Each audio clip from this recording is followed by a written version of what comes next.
पुणे सोलापूरच्या भागात हायवेवर सगळं अंधार असतं. त्यांनी लाईट मारली तर छोटं झाडसुद्धा मला ती बाई दिसायची. तो मला म्हणतो, यार इथे रस्त्यावर ना एक बाई असते, ती आपल्याला अडवते आणि ती मेली आहे आणि जळालेली. त्या दिवशी संध्याकाळी अमावस्या लागलेली. आम्ही तिला बघितलं. आता मी म्हटलं की तू गाडी थांबवू नको, तू गाडी पुढे घे. पण ती बाई आमच्याबरोबरच होती त्या स्पीडमध्ये आणि ती आमच्याबरोबर बोलायचा प्रयत्न करत होती. एक आंध्र प्रदेशची पण कोणती गोष्ट सांगणार होतात? जेव्हा आंध्राचं बॉर्डर लागतं, तुम्ही डोंगरावर चढताना कोणावर बोलायचं नाही. बैलाच्या गळ्यात घंटी वगैरे बांधली असेल आणि शेतकरी घेऊन येतो, तसा भास व्हायचा मला राईटला लेफ्टला. आणि माझ्या पाठचे आणि पुढचे लोक मला म्हणायचे, ह्या कथा मनोरंजनासाठी आहे. काही लोकांचे अनुभव व काही पूर्णपणे काल्पनिकही असू शकतात, त्यामुळे कृपया यांना मनोरंजन म्हणून घ्या. या कथा आपल्या संस्कृतीचा एक भाग आहे, अगदी लहानपणी आजी आजोबांनी सांगितलेल्या गुड गोष्टींसारख्या. आमचा हेतू कोणत्याही प्रकारच्या अंधश्रद्धा किंवा भीती निर्माण करणे नाही. हॅलो, नमस्कार मंडळी, कसे आहात तुम्ही? स्वागत आहे बंकसच्या एका नवीन एपिसोडमध्ये. आज आपल्याबरोबर प्रदीप शाह सर आलेले आहेत. सर, कसे आहात तुम्ही? मी छान आहे, तुम्ही कशा? मी पण खूप छान आहे सर, आणि मी खूप जास्त एक्साइटेड आहे आपल्या आजच्या गोष्टींसाठी. आणि स्पेशली तुम्ही सांगितलेत की तुमचे हे जे अनुभव आहेत ते तुम्हाला फिरता ट्रॅव्हल करते वेळी किंवा तुमच्या घरी वगैरे असे तुम्ही अनुभवलेत, आणि आपण त्याच गोष्टींनाच घेणार आहोत. पण सगळ्यात आधी सर, ऑडियन्सला तुम्ही स्वतःचं इंट्रोडक्शन कसं करून द्याल? मित्र हो, नमस्कार. माझं नाव Pradeep Shah, born and brought up in Mumbai. इथेच माझा जन्म झाला आणि गेल्या 25 वर्षापासून मी सेल्समध्ये आहे ॲज अ प्रोफेशन. आज मी माझे थोडेफार हॉरर एक्सपिरियन्स तुमच्यावर शेअर करणार आहे. आणि सर्वप्रथम थँक्यू सो मच बंकस पॉडकास्टने मला ही अपॉर्च्युनिटी दिली, त्यासाठी मी खूप खूप आभारी आहे. धन्यवाद सर. आपण कोणत्या गोष्टीपासून तुम्ही सुरुवात करणार आहोत? सर, बेसिकली मी स्टार्ट करणार फ्रॉम माय चाइल्डहुड, कारण हे जे एक्सपिरियन्सेस होते ते लहानपणापासून यायला लागले. आणि मला असं वाटलं की हे जे एक्सपिरियन्सेस आहेत ते माझ्याबरोबर होत आहेत, then there must be some reason behind it. But frankly अजून ते रिझन काही भेटलं नाही मला. सर्वप्रथम मी स्टार्ट करतो माझ्या लहानपणात. माझी एक फ्रेंड आहे. तुमची एक मैत्रीण होती? माझी एक मैत्रीण आहे, तिचं नाव आहे प्रेसी. आम्ही लहानपणापासून बेस्ट फ्रेंड्स, खेळायचो वगैरे. आणि तिचे पॅरेंट्स अब्रॉडला होते, ती आमच्याकडे राहायची. आम्ही भांडायचो वगैरे, वी वर प्लेइंग वगैरे, खेळून वगैरे. तर आमच्या इकडे एका एरियामध्ये पुढे एक छोटं कंपाऊंड होतं. म्हणजे बरीच चांगली जागा होती. ते कंपाऊंड पूर्ण झाकलेलं, म्हणजे कंपाऊंड केलेलं त्याला. आतमध्ये कोणी राहत नव्हतं, कारण तो ओनर होता तो सोडून गेलेला. त्याने दुसरा चांगला फ्लॅट घेतलेला. आणि अगोदर त्यांची आजी राहायची. आणि आजी गेल्यानंतर पूर्ण तो बंगला होता तो तसाच पडलेला. आणि त्याच्या बॅक साईडला एक असा पत्रासारखं होतं जागा, तिथे जागा मोकळी होती. म्हणजे कित्येक लोक आज जायचे विथ अ डिफरंट इंटेन्शन. कोण कोण असं बघायला सुद्धा जायचं आणि कोणाचे इंटेन्शन वेगळे सुद्धा असायचे. आता आम्हाला असं, आम्ही जेव्हा लहान होतो आम्हाला सांगितलं की आतमध्ये एक चांगलं फ्रीज आहे, त्याच्यात चॉकलेट ठेवलेले असतात. ते चॉकलेट तुम्हाला पाहिजे तर तुम्ही घेऊ शकता, पण तिथे ना जेव्हा तुम्ही फ्रीज उघडता ना तो हात बाहेर येतो. आम्ही घाबरलेलो, पण आम्हाला ती चॉकलेट्स खायचे होते. तर तिने पण विचार केला की कसं करायचं आपण. तर मी म्हटलं जाऊ दे, एक दोनदा तसं झालं, मग आम्ही डेअरिंग केली. त्या कंपाऊंडला जिथे पत्र होतं तिकडे एक जिम्नॅस्टिकचा पोल होता आणि त्याला लागून एक वॉल होती, दिवाल होती. आम्ही त्याच्यावर चढून आत गेलो. आत गेल्यानंतर ती जुन्या जमान्याची ते हाऊस होतं, घर होतं. तर त्याच्यावर ना कौलं होती आणि काचं लावलेली, त्यामुळे ना प्रकाश पूर्ण पडायचा. आणि प्रकाश पडल्यानंतर घरात एवढं म्हणजे काहीतरी एकदम हॉरिफाईड दिसायचं दिवसात. And it was afternoon around 2 o'clock. आम्ही गेल्यानंतर तिथे पाहिलं, आम्हाला कुठेही फ्रीज दिसलं नाही. एका साईडला बॅट दिसला, तिथे सगळं उलटसुलट पडलेलं. एका साईडला किचन होतं, एका साईडला वॉशरूम्स वगैरे डर्टी होत्या.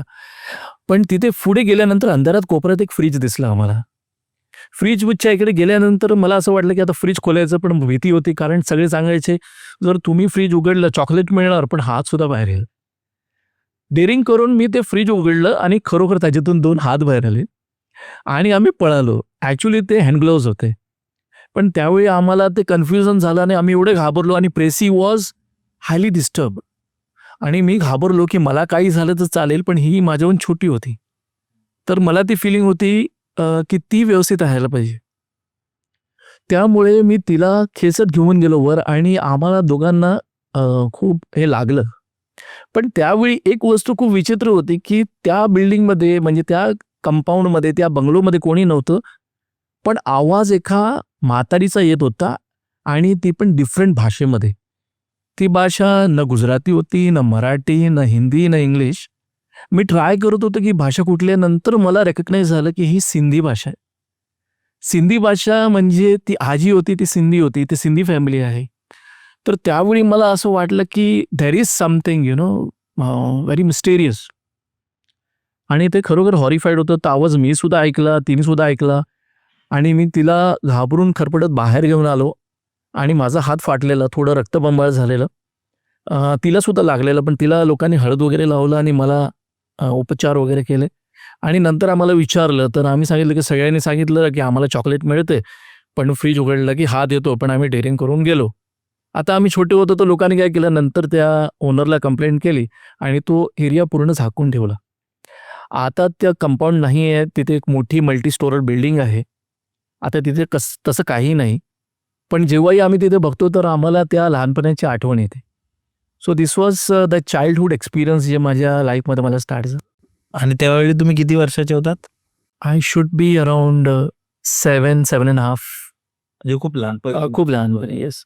बापरे. त्यावेळी मस्ती खूप होती. एक असं बोललं नाही पाहिजे, पण ते किडा होता, की हे करायचं, ते करायचं आणि माझ्यामुळे ती माझी फ्रेंड पण प्रॉब्लेममध्ये आली, तर ते मला जास्त दुखावत होतं, की आता काय करायचं ते. बरोबर. पण त्यावेळी वाचलो, की त्यांच्या पॅरेंटला कळलं नाही, माझ्या पॅरेंटला पण जास्त काही कळलं नाही आणि ते मिटलं. आणि दुसरी गोष्ट तुम्ही कोणती सांगणार होतात? वेल, आता I am just growing old. Okay. When I was 18-19 years old, आम्ही पुणे सोलापूरच्या भागात आमच्या ओळखीच्या मित्रांच्या गावात जायचो.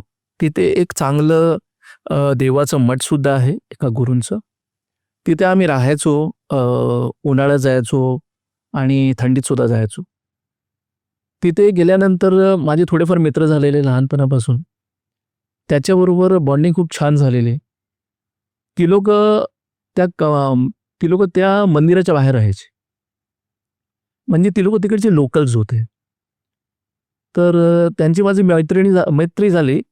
तर एका दिवशी तो मला संध्याकाळी म्हटला, की मला नॉनव्हेज खायचं आहे. आपण ढाब्यावर जाऊया. त्या गावाच्या पुढे, हायवेच्या पुढे एक ढाबा आहे. मी म्हटलं, बघ मी नॉनव्हेज खाणार नाही, कारण हे देवस्थान आहे आणि हे सगळं इथे करू नये. त्याने मला म्हटलं, बघ देवस्थान आहे, पण मी इकडचा लोकल आहे आणि मी मंदिरात राहत नाही, मी बाहेर राहतो. तू फक्त माझ्याबरोबर चल. मी म्हटलं ठीक आहे. असं करता करता संध्याकाळचे 10-10:30 झाले. आम्ही ढाब्याला गेलो. गेल्यानंतर तो चांगलं जेवला. अंडा करी एक्सेट्रा एक्सेट्रा त्याने खाल्ला आणि निघताना किक मारताना तुम्हाला म्हणतो, की यार एक वस्तू मी तुला सांगायला राहिलं माझं. तर मी म्हटलं सांग ना काय झालं. तो मला म्हणतो, यार इथे रस्त्यावर ना एक बाई असते, ती आपल्याला अडवते आणि ती मेली आहे आणि जळालेली. आता हे ऐकून माझं पूर्ण स्पाईनच थंड झालं. घाबरलात. हां, मी घाबरलो, कारण फ्रँकली मी खूप एक घाबरणारा व्यक्ती आहे मी. आणि मी म्हटलं आता काय करायचं. म्हटलं तू मला प्रॉब्लेममध्ये टाकलं. त्याने म्हटलं काही होत नाही. आम्ही बाईक घेऊन पुढे जात राहिलो. पण त्यावेळी माझी मानसिक अवस्था अशी झाली, की हायवेवर सगळं अंधार असतं. त्याने लाईट मारली तर छोटं झाडसुद्धा मला ती बाई दिसायची. म्हणजे मला ते एकदम हे रॉंग परसेप्शन झालं. घाबरत आम्ही परत त्या मठाच्या इकडे आलो. त्याने मला सोडलं. तो घरी गेला, झोपला. मग दुसऱ्या दिवशी पण त्याने सांगितलं, चल ना जाऊया. मी म्हटलं यार रोज रोज अच्छा नाही आहे. तो ऐकायला कबूल नव्हता. मित्र होता, दोस्तीसाठी करावं लागतं. गेलो परत. मग आम्हाला सवय लागली. 2-3 वेळा असं झालं. मग आम्ही भंगच करायलाच स्टार्ट केली. अरे ती आली बघ, ती बघते बघ, तिने हे केलंय बघ, ती डान्स करते. असं म्हणजे आम्ही तिला छेडायला लागलो. आणि आम्हाला कळत नकळत त्या दिवशी संध्याकाळी अमावास्या लागलेली आणि त्यामुळे अंधाराचं जे पॉवर होतं ते जास्त होतं. तर झालं असं, की ती खरोखर समोर उभी होती आणि तिला बघून आता माझे काठे उभे होत आहेत. आम्ही तिला बघितलं. आता मी म्हटलं की तू गाडी थांबवू नको, तू गाडी पुढे घे आणि पुढे घेतल्यानंतर मग आपण बघूया. त्यांनी गाडी रेस केली, पुढे गाडी घेतली. पण ती बाई आमच्याबरोबरच होती त्या स्पीडमध्ये आणि ती आमच्याबरोबर बोलायचा प्रयत्न करत होती. तुम्ही थांबा, समथिंग काहीतरी वेगळं गावाची भाषा होती. आम्ही काही ऐकलं नाही. पुढे आम्ही आलो. जेव्हा आमचा एरिया आला, ती बाई गायब झाली. पण ह्या इन्सिडन्समध्ये असं झालेलं की माझ्या मित्राने, तो थोडासा रागिष्ट होता. जेव्हा ती बाई मध्ये आली, त्यांनी घाणेरडी शिव्या घातलेल्या. माझ्या मनात एक होतं की हे जे झालंय ना, ते चांगलं नाही. कारण हे जे स्पिरिट असतात, ते ऑलरेडी दुखावलेले असतात. त्यांना शिव्या द्यायच्या नसतात, असं मी ऐकलेलं. पण आता त्याला काय बोलण्यात अर्थ नव्हता. जे झालं होतं ते झालं होतं. त्याच्यानंतर मी त्याला म्हटलं, कोणाला सांगू नको, घरी जाऊन झोप. मी पण जाऊन झोपलो. मग झालं असं की सेकंड त्याला ताप यायला लागला आणि त्याच्यावर मला पण ताप आला. आणि जास्त होत असं झालं की त्याच्यात वेगळंच त्याचं बिहेवियर झालं. म्हणजे बाईसारखं वागणं आणि कापड तोंडावर लावून ते वेगळंच बिहेवियर. आणि त्याच्यानंतर तो माझा मित्र त्या एरियामध्ये जिथे ती आम्हाला बाई भेटलेली, आता आपण त्यांना चुडेल म्हणा किंवा हडल म्हणा, मला माहीत नाही काय म्हणतात त्या प्रकाराला. तो तिथे जाऊन बसायचा अंधारात आणि खूप हॉरिफाईड होतं. मग गावच्या लोकांनी, घरच्या लोकांनी त्याला उचलून आणलं आणि मग देवस्थानी घेऊन गेले त्याला आणि काहीतरी क्रियाविधी वगैरे केली. देवाकडे नारळ वगैरे ठेवलं, माफी वगैरे मागितली, कारण त्याने शिव्या दिलेल्या. आणि त्याच्यानंतर त्याचं हे सुटलं. आता सुद्धा जेव्हा आम्ही तिकडे जातो, दुपारी पण तिथे जायची आमच्याकडे डेअरिंग नसते. आम्हाला असं वाटतं की जर ती परत आली तर काय होईल. म्हणजे हा एक एक्सपिरियन्स होता when I was 18, 19, 20 years old त्यावेळेस. आणि हे सोलापूरला तुमच्याबरोबर घडलं होतं. हां, हे पुणे सोलापूरच्या मध्ये हे गाव आहे. म्हणजे नाव मी थोडं डिस्क्लोज नाही करत. त्याच ठिकाणी. त्याच ठिकाणी. बापरे! आणि मग त्यानंतर त्या मित्राला कधी बरं वाटलं नंतर की देवस्थान? कम्फर्टेबल, ही इज व्हेरी वेल. त्याच्यानंतर त्याचं पण लग्न झालं, माझं पण लग्न झालं, ऑल आर सेटल्ड. पण जेव्हाही आम्ही तिथे जातो तर तो जो स्पॉट आहे, ते बघून काटे येतात अंगावर. म्हणजे ते इन्सिडन्स आठवतं आम्हाला की असं झालेलं. बापरे! आणि त्यानंतर तुम्ही कोणता असा अनुभव केला? सर त्याच्यानंतर एक असा अनुभव आहे. I am not sure how audience कसं घेणार याला. माझ्या नातेवाईकांमध्ये एक छोटा मुलगा, म्हणजे ज्याचा जन्म झाला त्यावेळीसुद्धा त्याच्यानंतर तो माझ्याकडे होता. मी त्याला खूप वर्ष त्यांना ॲज अ चाइल्ड मी त्याला मोठं केलं. आता तो जेव्हा मोठा झाला, कॉलेज वगैरे त्याची चालू होती, he was around 18 to 19, 20 years old. त्याचं एक अफेअर होतं. अफेअर झाल्यानंतर ते कपलमध्ये थोडं भांडणं, प्यार मोहब्बत वो सब होता है. तर ते थोडं एक्स्ट्रीम स्टेजवर गेलं आणि त्यांच्यानंतर त्यांचं ब्रेकअप झालं. ब्रेकअप झाल्यानंतर आम्हाला इनडायरेक्टली असं कळलं की ती जी मुलगी आहे, she is been influenced by some black magicians. तिला माहीत आहे, तिच्याकडे असे सोर्सेस आहेत आणि तिची मैत्री आहे अशा लोकांबरोबर आणि ती थोडीशी खुन्नसी प्रकाराची आहे. पण आम्ही म्हटलं की दिस इज समथिंग पर्सनल मॅटर. कारण त्याच्यानंतर तो मुलगा त्याच्या आईवडिलांबरोबर राहायचा आणि मुलं मोठे झाले की जास्त तुम्ही बोलू शकत सुद्धा नाही. मग झालं असं, थोड्या दिवसानंतर त्या मुलाची तब्येत पडायला लागली. म्हणजे एवढी पडली की डॉक्टरचे उपचार चालू झाले आणि एका लेवलला त्यांना वाटलं की त्याला अल्सर आहे किंवा त्यांना दुसरे प्रॉब्लेम्स आहेत. त्या बिचाराला हाडावर इंजेक्शनसुद्धा मारण्याची त्यांची परिस्थिती आली. त्यांचे उपचार चालू होते आणि ते करत होते. त्यामुळे आम्हीही जास्त लक्ष दिलं नाही. आम्ही म्हटलं की फॅमिली आहे, इन्व्हॉल्व आहे अँड दे आर रिस्पॉन्सिबल. ते करतायत, त्यांना करू दे. पण तो मुलगा त्या पेनमधून जात होता, त्या त्रासमधून त्याला खूप त्रास व्हायचा. आणि एक स्टेज अशी आली की त्याच्या वडिलांनी सांगितलं की तो एवढं भोगतोय ना की त्यापेक्षा त्याला जाऊ दे. It was very unfortunate. पेरेंट्सला असं वाटलं की आता जास्त बघू शकत नाही आपण, कारण करणाऱ्यांनी करून टाकलेलं पण हा भोगत होता, फॅमिलीसुद्धा भोगत होती. आम्ही या मध्यंतरी आम्ही आमच्या गुरुकडे जायचो. गुरुकडे गेल्यानंतर एक ना गुरुचे संकेत असतात, की तुम्हाला हे निगेटिव्हिटी येते, थोडं सांभाळून राहा. गुरुचा आशीर्वाद असतो, आम्ही बिलीव्ह करतो स्ट्राँगली त्या वस्तूला. तर मला असं वाटलं एका स्टेजला, की जर याचे सगळे रिपोर्ट नॉर्मल आहे, डॉक्टरसुद्धा थकले आहेत, तर याला माझ्या घरी घेऊन येतो. कारण माझ्या घरी पूजापाठ खूप असते. अ, तर आम्ही त्यांना घरी घेऊन आलो. पण त्यावेळी मला एक चॅलेंज होती. चॅलेंज अशी होती, की मला 2 छोटी मुलं आहेत त्यावेळीची. 2 छोटी मुलं होती आणि मला असं होतं, की जर काही निगेटिव्हिटी आली, तर माझ्या मुलांचं काय होईल? बरोबर. आणि माझ्या वाईफचं काय होईल? कारण हे माझे डायरेक्ट रिलेटिव्हज आहेत. पण माझं वाईफचं त्याच्यात काही तसं काही नाही रिलेशन. तरीसुद्धा मी डेअरिंग केली. मी गुरूंचं नाव घेतलं. माझ्या घरी रोज पूजापाठ चालू होती. मी त्याच्यावरून खूप काही ओवाळायचो. केव्हा मिरची ओवाळायचो गुरूचं नाव घेऊन, केव्हा मी पाणी ओवाळायचो, केव्हा मी देशी अंडी घेऊन यायचो, जे ॲक्च्युली आमच्यात अलाउड नाही तरीसुद्धा मी करायचो. आणि मी गुरुची प्रार्थना, गुरुचं अभिषेक वगैरे त्याचं पाणी पाजत राहिलो. आम्ही त्याला मंदिरात घेऊन जायचो. तिकडच्या अभिषेकचं पाणी त्याला द्यायचो आणि हळूहळू ही स्टार्टेड इम्प्रूव्हिंग. त्याला खूप बरं वाटायला लागलं आणि तो कंप्लीट त्याच्यातून बाहेर आला. पण एका स्टेजला आम्हाला असं संकेत आला, की आता याचं फायनल तुला करायचं आहे ना, तर थोडीफार वस्तू घेऊन तू एक त्याच्या अंगावरून ओवाळ, एक विधी आहे ती कर आणि एका जागेवर जाऊन त्या वस्तूला बसव. असं मला संकेत आला. मला नाही माहीत कुठून आला, कुदरती गुरुच्या कृपेने काहीच माहीत नाही मला.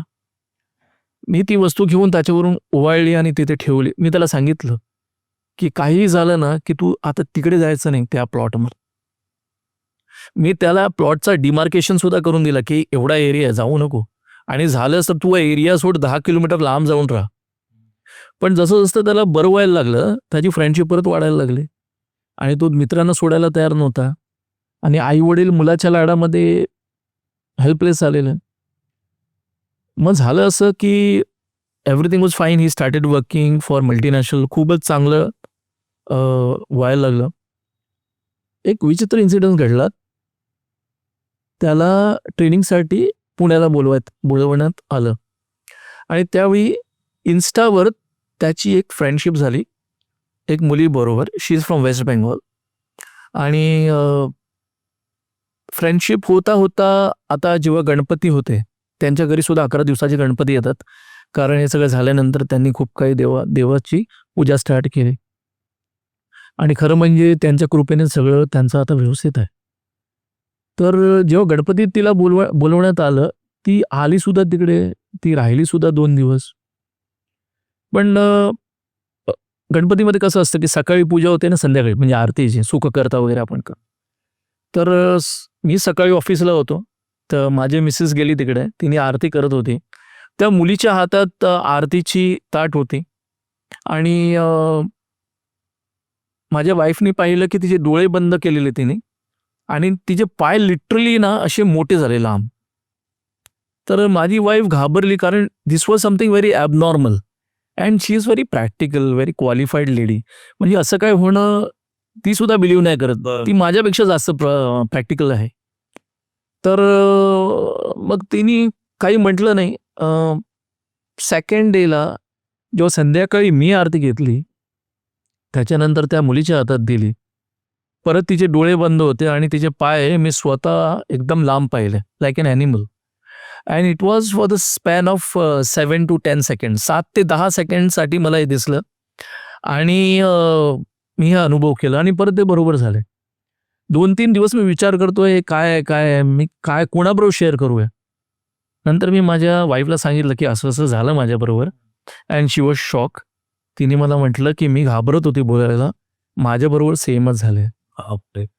म्हणजे आम्ही आता काय करायचं? म्हणजे ज्या मुलाला आम्ही मोठं केलं, त्याला आता जर त्यांनी बाय चान्स लपून छपून जर लग्न केलं असेल, कारण ती इथे 2-3 दिवस राहते, जर त्यांनी लग्न केलं असेल तर काय होईल? फॅमिलीचं काय होईल? ते विचार करता ती मुलगी परत गेली आणि गणपती असतात 11 दिवसासाठी. ती परत आली. आम्ही सगळं बघतोय, पण आम्ही कोणाला काहीच म्हणू शकत नाही. कारण आमच्याकडे काही प्रूफ नाही. आता मी बोलतोय त्या वस्तू प्रूव्ह करायला माझ्याकडे काहीच नाही. तर मग झालं असं की ती परत आली. मी म्हटलं आपण ना काहीतरी टेक्निक करूया. मी बाप्पांची आरती झाली, त्याच्यानंतर माझ्या गुरुची आरती स्टार्ट केली आणि जोमात चालू केली. पूर्ण ताकदात मी गुरूंना आव्हान केलं आणि त्यावेळी मी पाहिलं ती खाली पडली म्हणजे तिथे एक चेअर होती, चेअरवर बसली आणि तिला काहीतरी वेगळंच झालं. तिने लोकांकडे पाणी मागितलं, मग तिला पाणी देण्यात आलं वगैरे. तर मला कळलं की आता ही actually there is something really negative आणि हिचा इलाज म्हणजे गुरुकडेच आहे. अजून सुद्धा आम्ही कोणाला काहीच सांगू शकत नव्हतो. मग असं होत होतं, परत ती गेली. पण या पिरियडमध्ये मी असं अनुभवलं की त्या मुलाचे वडील त्या मुलीच्या पाठी वेडे झालेत. वेडे म्हणजे नॉट इन रॉंग सेन्स. त्यांना ती मुलगी हवी आहे सून बनवून. मी म्हटलं एवढं म्हणजे हे वशीकरणमध्येच पॉसिबल असतं. कारण मुलाला आवडली ती गोष्ट वेगळी, पण सासऱ्याला कशी आवडली? आणि त्या मुलाच्या आईबरोबर त्या मुलगीचा 36 आकडा आणि मुलाची आई गुरुमध्ये जास्त लीन, भक्तीमध्ये जास्त. म्हणजे जिथे जिथे भक्ती आहे तिथे तिथे तिची नेगेटिव्हिटी मला दिसली. माझ्याबरोबर पण मला दिसली, कारण मी तिला 2 वेळा इन्व्हाइट केलं, ती माझ्या घरी आली नाही. माझ्या घरी माझ्या घरी शिवलिंग आहे, आम्ही रोज अभिषेक करतो. आमच्या घरी सकाळ संध्याकाळी झोपताना पण आरती वगैरे होते. म्हणजे we believe more in this kind of things. आणि दुसरं असं, if I go in flashback, तो मुलगा जेव्हा आमच्या घरी होता, मी लिटरली पाहिलं आहे की आमच्या घरातून सावली जात होती. माझी छोटी मुलगी, म्हणजे ती जेव्हा छोटी होती तिने सुद्धा पाहिलं आहे. ती मला बोलली की डॅडा क्या जा रही है? इन गुजराती शी सेड आ सू जई रही होती. म्हणजे काय जात आहे? आणि रात्री माझी मुलगी जेव्हा झोपायची तेव्हा किचनमध्ये कोणतरी बाई असायची आणि जेव्हा ती चादर अशी हे करायची तेव्हा ती लिटरली ती बाई ती मुंडी खाली करून उभी राहायची आणि केस खाली. आणि see actually I am getting goosebumps लहान मुलांबरोबर असं झालेलं रात्रीच्या वेळी. एक बाई घरी. हा, आणि ती झोपली आहे ना, तर तिच्या बाजूला जाऊन अशी मुंडी खाली करून केस खाली करून ती बाई उभं राहायची. आणि जेव्हा जर तिने चादर वर केली तिचे डोळे दिसायचे. इट वॉज सो हॉरिफाईड अँड मला खूपच वाईट वाटलं, कारण माझ्या डिसिजनच्यामुळे माझ्या मुलांना सफर करावं लागलं. तर हे सगळं होत होतं. आता हे चालूच आहे, अजून चालू आहे. आता झालं असं की 2 दिवसा अगोदर माझ्या घरी सत्यनारायणची महापूजा होती, कारण एकादशी होती आणि मोठी एकादशी होती. त्याच्यात आम्ही याला देव उठी 11 म्हणतात. त्याच्यानंतर लग्न वगैरे स्टार्ट होतात आपल्या. तर त्यावेळी मी त्या मुलीला इन्व्हाइट केलेलं. ती मुलगी येणार होती, नाही आली. आणि जेव्हा सेकंड डेला आमच्या घरी सत्यनारायणचं सगळं आपण उचलतो ना सगळं पाण्यात सोडायला वगैरे, ते झाल्यानंतर ती मुंबईला आली आणि मला कळालं की पूजा झाल्यानंतर ती आली. ते सुद्धा ती माझ्या घरी नाही आली, म्हणजे त्याच्या मित्राच्या घरी आली, म्हणजे माझे जे नातेवाईकचा मुलगा आहे त्याच्या. आता परत मला काल कळालं की त्या मुलाला भेटायला ती काल परत आलेली आणि त्याला घेऊन ती परत पुण्याला गेली. मी अजूनही त्यांच्या पेरेंटला किंवा त्या मुलाला काही सांगू शकत नाही, because I don't have any proof. माझ्याकडे काही विटनेस नाही. What I have is my honesty and देवावरचा माझा भरोसा. That is it and that is the situation right now. आम्ही त्या मुलाला सांगितलं आहे की कसंही करून तू तिला आमच्या गुरुकडे घेऊन जा, कारण तिथे गेल्यानंतर सगळं व्यवस्थित होईल, राईट लेफ्ट माहीत पडेल. आता उद्या पौर्णिमा आहे, ॲक्च्युली त्यांनी घेऊन जायला पाहिजे होतं, पण त्या अगोदर ती मुलगी त्याला पुण्याला घेऊन गेली आहे. आता पुढच्या पौर्णिमेला बघूया, दत्त जयंती आहे. तर ही ऑन गोईंग फॉर स्टोरी आहे आता. बघायला गेलो पार्ट 1, पार्ट 2, पार्ट 3 बाकी आहे. ओके. ते काय होणार आहे माहीत नाही मला. बट वी कीप प्रेइंग की सगळं व्यवस्थित व्हायला पाहिजे. आणि we have nothing against that girl. पण त्या मुलींनी मला विजनमध्ये सुद्धा येऊन सांगितलं, because when you are into गुरुपूजा, देवभक्ती, मेडिटेशन्स, तुम्हाला विजन्स येतात. इंट्युशन्स असतात की येस होणार आहे. येस. तर ती विजनमध्ये येऊन तिने मला सांगितलं की तू माझ्या रस्त्यावर येऊ नको. तिने मला लिटरली वॉर्निंग दिली, धमकी दिली की तू येऊ नको. And she has that power. आणि आम्हाला असंही कळलं की दिवाळीच्या वेळी जेव्हा काली चौदस असते आणि त्यावेळी अमावस्या असते, त्यावेळी ती काली माचं ते व्रत करते, पाणी वगैरे पित नाही आणि 15 दिवसासाठी ती वेस्ट बेंगॉलला जाते. ते ऐकल्यानंतर तर माझी बोबडी वळालेली. मी म्हटलं अभि पता नाही आता कसं काय व्हायचं, या मुलाचं काय व्हायचं. एक होप आहे, ते गुरु आहे आणि आय एम शुअर काही ना काही रस्ता निघेल. So this is the ongoing story. आणि तुम्ही एक आंध्र प्रदेशची पण एक कोणती गोष्ट सांगणार होता, तर ती काय? येस, आंध्र प्रदेश ॲक्च्युली आम्ही रिलिजियस पर्पजसाठी गेलेलो कर्नाटकला. तिथून जेव्हा आंध्राचं बॉर्डर लागतं, आमच्या गुरुचे जे भक्त आहेत, जे आमचे गुरुभाव आम्ही म्हणतो, त्यांनी आम्हाला इन्व्हाइट केलेलं. त्यांच्या घरी शिवलिंग आहे, आम्ही शिवलिंगची पूजा वगैरे केलेलं. पूजा केल्यानंतर त्यांनी आम्हाला जेवू घातलं आणि त्यावेळी मे महिना होता, म्हणजे आंब्याचा सीझन होता. तर आंध्राला पण आंब्याचा सीझन असतो. मग त्याने आम्हाला व्यवस्थित जेवायला घातलं आणि आम्हाला त्यांनी एक टिफिन बांधून दिला. कारण ते वर डोंगरवर पण एक लिंग आहे, त्याला आम्ही विजयलिंग म्हणतो. ॲक्च्युली नाव ठेवलं त्याचं विजयलिंग. तर त्यांनी मला म्हटलं की तुम्ही उद्या सकाळी तिथे पूजा करा, पण हे जेवण घेऊन जा. पण एक लक्षात ठेवा, तुम्ही डोंगरावर चढताना कोणावर बोलायचं नाही. माझ्या पुढे 2-3 लोक होती, माझ्या पाठी 2-3 लोक होती. कारण मी एक शहरात राहणारा मुलगा आहे, मला काही माहीत नव्हतं आणि इनफॅक्ट काही झालं असतं तर मी त्याला कॅज्युअलीच घेतलं असतं. मला त्याची डेन्सिटी माहीत नाही. तर मग आम्ही तिथे डोंगरावर चढायला लागलो. तो डोंगर ॲक्च्युली सुकट होता थोडा, मराठवाडा साईडला असतो तसा. तर आम्ही चढत होतो. तर मला ना वेगवेगळा भास व्हायचा. जसं बैलाच्या गळ्यात घंटी वगैरे बांधली असेल आणि शेतकरी घेऊन येतो, तसा भास व्हायचा मला राईटला, लेफ्टला. किंवा तेलुगूमध्ये, म्हणजे नॉट इन हिंदी, मराठी और इंग्लिश, तेलुगूमध्ये क्वचित कोणतरी काहीतरी मला बोलून जायचा. आणि माझ्या पाठचे आणि पुढचे लोक मला म्हणायचे मुंह बंद रखो, एवढंच म्हणायचे. म्हणलं काय काय मुंह बंद रखो वगैरे. मी ॲक्च्युली माझी थोडी हेल्थ इश्यू पण झालेले, कारण त्यावेळी गरमी 50 डिग्री होती आणि आंध्राला खूप गरमी पडते. तर आम्ही असं चालत वर गेलो. मग थोड्या डिस्टन्समध्ये आम्ही पाहिलं की वेगवेगळ्या प्रकारचे माणसं येतात. They are very abnormal, like त्यांचे heights and their shape and all. पण अंधारात कसे दिसत आहेत ते एक मोठा प्रश्न होता, because it was a dark. कारण तुम्ही वर जाताय डोंगरावर आणि मग कुत्रे यायचे, भुंकायचे, सगळंच वेगळं विचित्रच होत होतं. अर्धा तास झाल्यानंतर आम्ही वर पोचलो. पण खरोखर मी केव्हा स्टार्ट केलं आणि केव्हा संपवलं ते मलाच कळालं नाही. जेव्हा सकाळी मी डोळे उघडले, मी पाहिलं की मी जिथून उभा आहे तिथून मला 16 गावं दिसतात. मी गावच्या लोकांना विचारलं की तुम्ही मला रात्री असं का म्हणत होता की चुप बैठो. कारण ते आंध्राचे असतात, त्यांची हिंदी वेगळं असतं. चुप बैठो जी, यू नो, सॉर्ट ऑफ.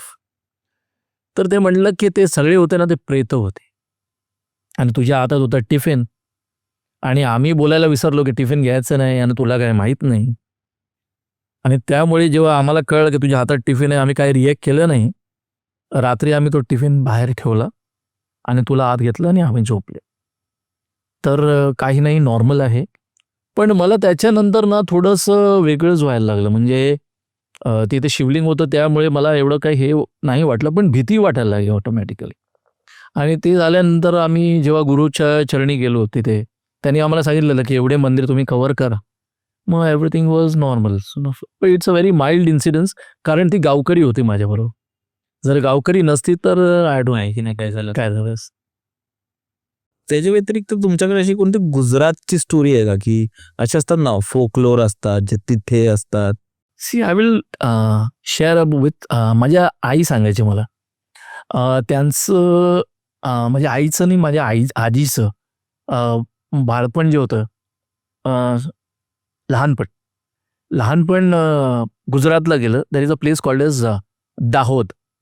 आणि दाहोद जर तुम्ही स्टडी केली, दाहोद चुडेलसाठी खूप वेल नोन आहे. जर तुम्ही आताही तिथे गेलात तर लोक ते डायरेक्ट क्लेम करतात की इथे आहे. मी केव्हाही पाहिलं नाही, बट मी जे ऐकलंय ते मी शेअर करतो. आमची आजी सांगायची की ज्यांच्या घरी लहान मुलं होतात तेव्हा ती चुडेल त्यांच्याकडे काही ना काही मागायला येते, स्पेशली जेव्हा त्यांचं नामकरण वगैरे, बारसा वगैरे असतो, नामकरण असतं. आणि आम्ही त्याला गुजरातीमध्ये डाकण म्हणतो, मराठीमध्ये तिला म्हणतात डाकीन. आणि असं म्हणतात, म्हणजे असं लोककथामध्ये लिहिलं आहे की तिला मुलं आवडतात, लहान मुलं. अँड असं लिहिलेलं आहे. आय एम नॉट शुअर की ती भक्षण करते. भक्षण म्हणजे शी खाते लहान बाळांना. असं. तुम्ही लोककथामध्ये पाहिलं तर हे असं आहे. तर ती म्हणायची की ते जेव्हा येतात तेव्हा त्यांना दानमध्ये जळलेला कोळसा असतो ना, ते द्यायचा असतो. जर तुम्ही ते दिलं नाही ना, मग तुम्हाला खूप त्रास होतो. ती पाहिजे ते मागते आणि तुम्हाला ते द्यावं लागतं. आणि तिची स्पेशालिटी असते तिचं रूप. She is extremely good looking and she is very fair, असं मी ऐकले त्यांच्याकडून. Long hair. आणि जेव्हा ती मोशनमध्ये येते, जेव्हा कुठल्या तिला काय म्हणतात त्याला, एकदम मेन सिच्युएशन्समध्ये येते, तेव्हा तिचे पाय उलटे होतात आणि तिच्या पाठीमागे दिवे असतात असं म्हणतात. तर जेव्हा माझी आजी होती ती सांगायची की तिने पाहिलं वेन शी वॉज यंग. ती जेव्हा यंग होती त्यांच्या घरी ती आलेली. पहिला ती तिकडेच काम करायची, डाकीन. ती डाकीन म्हणजे एक नॉर्मल लेडी होती. ती मजुरीचं काम करायची, म्हणजे विटा उचलायच्या किंवा बिगारी काम करायच्या वगैरे. पण त्याच्यानंतर ती लोक डोळ्यात ठेवायचे, असं कुणाच्या घरी काय आहे, कुणाचा हसबंड किती सुंदर आहे. बिकॉज असं बोललं जातं की शी इज फुल ऑफ लस्ट, असं बोललं जातं. ते बोलायचे, म्हणजे आय हॅव नॉट सीन.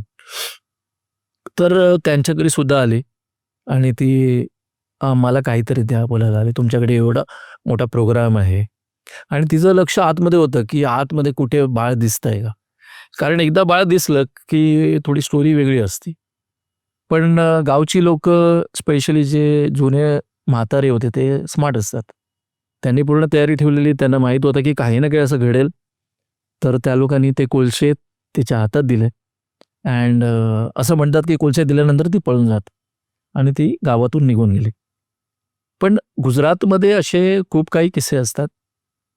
जर तुम्ही सुद्धा स्टडी कराल दाहोदसाठी तर तुम्हाला सरप्रायझिंग स्टोरीज मिळतील. तुमच्याकडे अजून कोणती गोष्ट आहे? एक आहे, शेअर करीन. वेन आय वॉज, मी 17-18 इयर्सचा होतो. चांगला मित्र माझा, मुंबईवरून आम्ही गेलेलो एका स्थळी आणि परत ते देवस्थानच होतं, कारण लो बजेटमुळे आम्ही देवस्थानच आम्हाला अफोर्डेबल होतं. तर सगळी घेऊन जायचे आम्हाला, स्वस्त पडायचं, घरगुती जेवण असायचं, व्हेरी सिम्पल लिव्हिंग. तर आम्ही दुपारच्या वेळी खेळत होतो. आता आम्हाला एवढं तर माहीत आहे की दुपारची वेळ, 12ची वेळ, 12ची सुमार असते, थोडं वेगळं असतं. नेगेटिव्हिटी एकदम फुल पॉवरफुल असते. बट खेळता खेळता कोणाला काहीच आठवत नाही. तर जेव्हा त्या आश्रमाच्या समोर एक हायवे होता, हायवेच्या पुढे एक पडीक जागा होती, पडीक रोड होता आणि त्याच्या पुढे अजून एक रस्ता होता. त्या रस्त्याच्या पाठीमागून शेतं चालू व्हायची. So there is a highway, मग पडीक जागा, मग छोटा कच्चा रस्ता डांबरचा आणि त्याच्या पाठी शेती. आता झालं असं, माझ्या मित्राने सांगितलं की आपण जाऊया आणि आपण तिकडे ना एक सुका कुवा आहे, बावडी, आम्ही गुजरातीमध्ये कुवा म्हणतो. तर सुकी बावडी आहे आणि त्याविषयी आपण खूप काही ऐकलंय, जाऊया का? मी म्हटलं रिस्की आहे. तो मला म्हणतं काही नाही, जाऊया. आता आम्ही गेलो गेल्यानंतर सगळं क्रॉस केलं.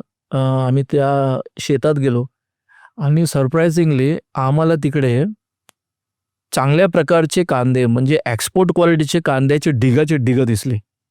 जिथे आम्हाला एक कांदा मिळत नव्हता, ढीग पडलेत. मी म्हटलं, "अरे एवढे ढीग पडलेत, आता काय करायचं याला? आपण ना येताना घेऊन जाऊ आणि जी लोकं जेवतात ना त्यांना फोडून देऊ." म्हणजे असं फोडायचं गावठी स्टाईलनी आणि त्यांना द्यायचं. तर ते खुश होतील. तर त्याने म्हटलं, "ठीक आहे, आपण घेऊन जाऊ." मग पुढे आम्ही गेलो. म्हटलं, की ही बावडी आहे, आपण बावडी बघूया. तर बावडी बघितल्यानंतर बावडी पूर्ण सुकी होती आणि खूप डीप होती. तिला पाणी लागलेलं नव्हतं. आतमध्ये मोठमोठ्या दगडी पडलेल्या होत्या, जसं कोणीतरी रागात मारले असतील आतमध्ये आणि लाकडाचे फांद्या होत्या. आम्ही पाहिलं, आम्हाला एकदम हॉरिफाईड वाटलं. मी म्हटलं, "हे किती डेंजरस आहे आणि जर ह्याच्यात कोण पडलं तर रक्तबंबाळ होऊन तिथेच मरेल." कारण त्या बावडीला दगडं लागलेली, पण पाणी नव्हतं. आम्ही म्हटलं, "ठीक आहे, आता झालं तुझं बावडी बघून, आता आपणच लावूया. कांदे गोळे करूया थोडेफार." तर शर्ट होतं ना, शर्टला असं झोलीसारखं केलं त्याने. पण आम्ही पाहिलं की एकही कांदा नव्हता तिकडे. आता झोली भरायची कशी? पण तिथं वाळलेले, जळलेले कांदे असतात. म्हणजे जुना जो पीक आहे ना, ते काढायला ती लोकं आग लावतात. मग त्याच्यातले जे वाळलेले असतात ते बाहेर येतात. तर त्याने काय केलं, तो ते कांदे कलेक्ट करायला लागला. तो मी त्याला म्हटलं, की "हे कांदे काही कामाचे नाही, कोण खाणार नाही, उलट आपल्याला शिव्या पडतील."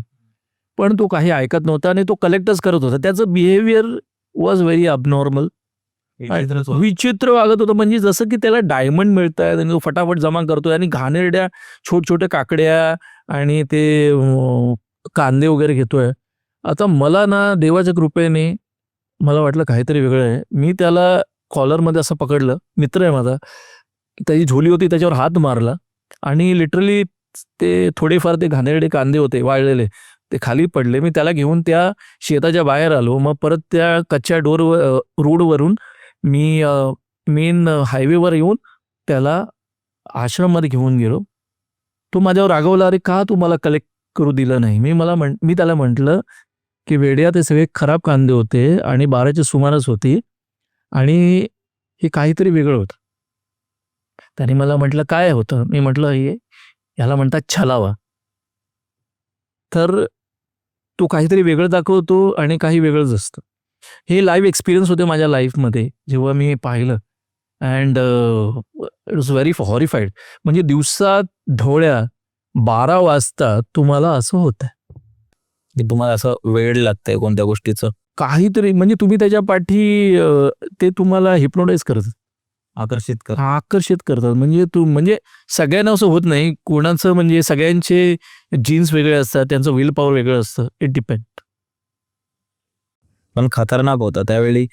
तुम्हाला काय वाटलं असेल, कसं वाटतं तुम्हालाच ठाऊक. हां, ॲक्चुअली कसं होतं, की जेव्हा तुमचं वय कमी असतं ना, तेव्हा तुम्ही बिंदास असता. बरोबर. माणूस रिस्पॉन्सिबल लग्नानंतर होतो, तर त्यावेळी तो जास्त घाबरतो. पण त्यावेळी थोडं एवढं नव्हतं. घाबरायचो आम्ही. मी खूप घाबराय.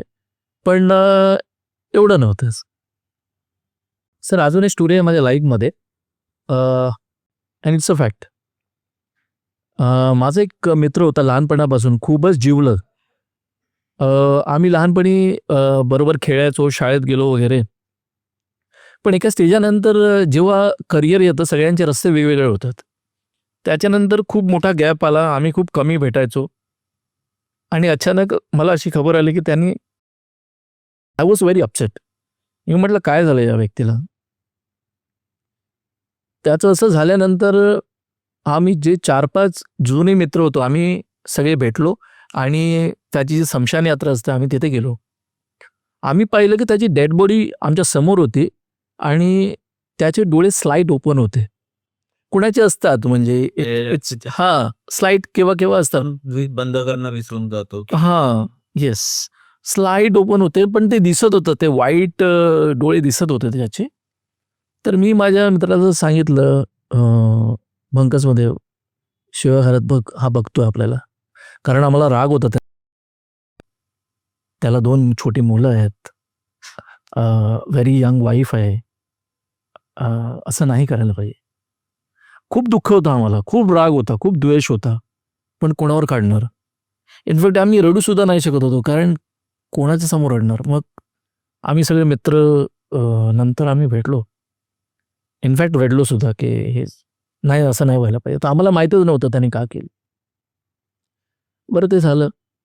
पण माझ्याबरोबर अनफॉर्च्युनेट असं होतं की मी त्याचे डोळे बघितलेले आणि त्याच्यानंतर मला काहीतरी वेगळंच व्हायला लागलं. हा जो व्यक्ती होता तो मला डिस्टर्ब करायला लागला. तो कंटिन्यू माझ्या स्वप्नात यायला लागला. तो मला म्हणतो, मला तुझ्याबरोबर राहायचं आहे. आणि त्याने खूप काही म्हटलं मला जे शेअर करणे योग्य नाही. But he was worried about his family.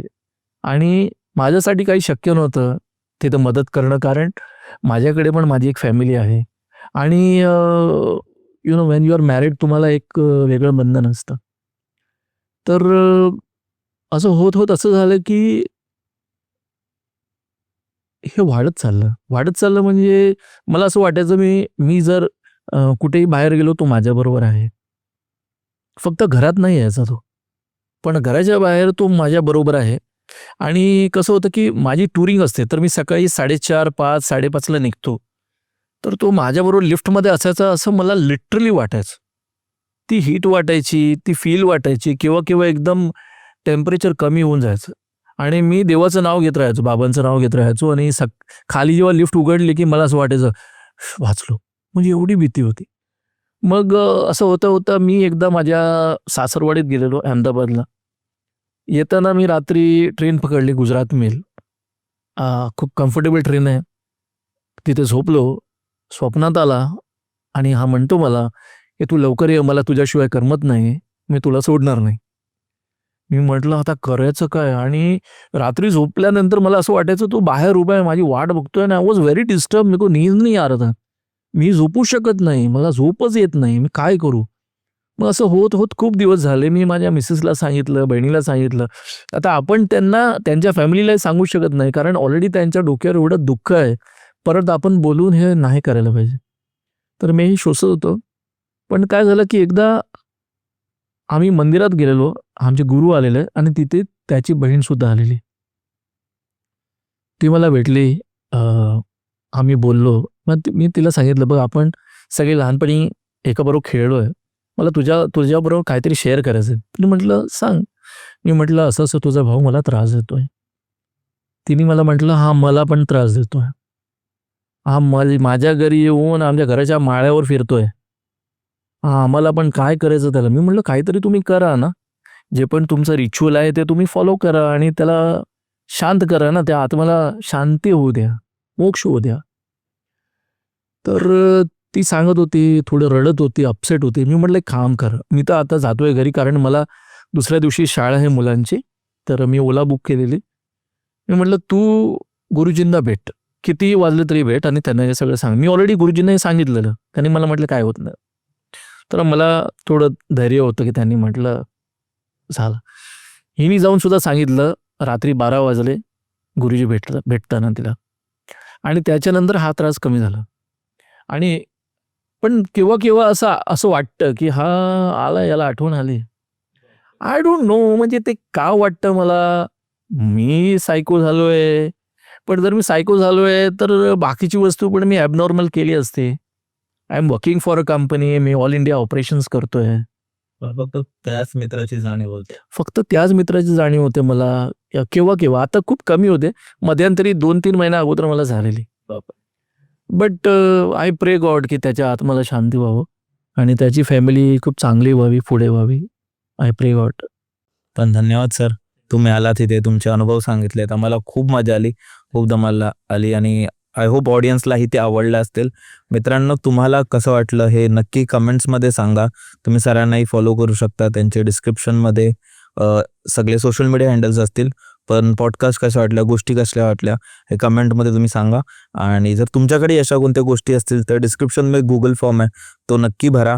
आणि तुम्ही आपल्याला स्पॉटिफायवरही ऐकू शकता. आणि आपण भेटूया परत एकदा अशाच एका एपिसोडमध्ये. बाय. धन्यवाद सर. धन्यवाद.